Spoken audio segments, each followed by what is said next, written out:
Archaeologists from the University of Leicester, supported by the local landowners, Historic England, and the lead planning archaeologist at Leicestershire County Council, have unearthed an extraordinary Roman mosaic in rural Rutland.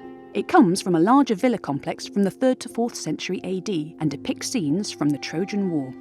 Enraged by the death of his young boyfriend Patroclus, who had gone into battle in his armour, Achilles fought a duel with the great Trojan prince Hector. In the first panel, we see a dramatic chariot scene with Achilles and Hector unusually fighting from the back of chariots. Achilles is the star here, facing the front, heroically nude, and noticeably larger than his opponent. His 2 horses, Balios and Xanthos, are shown in different colours. Hector is shown slightly smaller, with his back to the viewer. The second panel is badly damaged, but we can clearly make out the stripped and bleeding corpse of Hector being pulled behind Achilles' chariot, while Hector's father, Priam, king of Troy, looks on. Achilles is now holding the red shield which Hector was holding in the previous scene, now returned to its rightful owner. Tantalising here is the damaged head and tail of a pistrix, or sea monster. Sea monsters can represent water, perhaps the sea or personification of the nearby river Scamander. Or perhaps the creature is this mosaicist's reworking of the bearded snake that we see on earlier Greek pottery, a symbol of the dead Patroclus. The final scene depicts King Priam delivering the ransom for Hector's body. At the centre stands a Trojan servant balancing an enormous set of scales across his shoulders. On one side is Hector's corpse, and on the other, a large gold dish to which Priam is adding more gold vessels.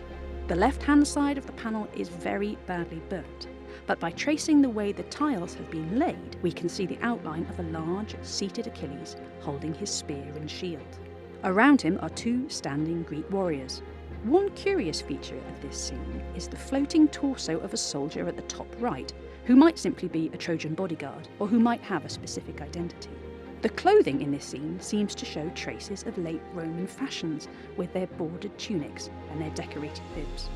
The size alone would make this mosaic the discovery of a lifetime for everyone involved, but it has one more ace up its sleeve. On first glance, it seems to be drawing on the great Homeric epic poem, the Iliad. But that version of the story has Priam ransom his son's body with textiles and some metal items. In fact, in the Iliad, the grieving Achilles goes so far as to say he won't release Hector's body even if he were offered his weight in gold. This mosaic has Achilles doing precisely the opposite. What we're seeing is an alternative ending, which is less well known to us now, but very familiar in antiquity.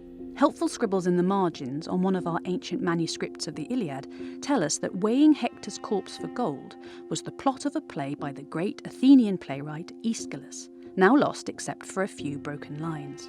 Aeschylus is just the person who could have introduced a new version of the story that people would have retold through the ages, even more than 700 years later, in rural Rutland.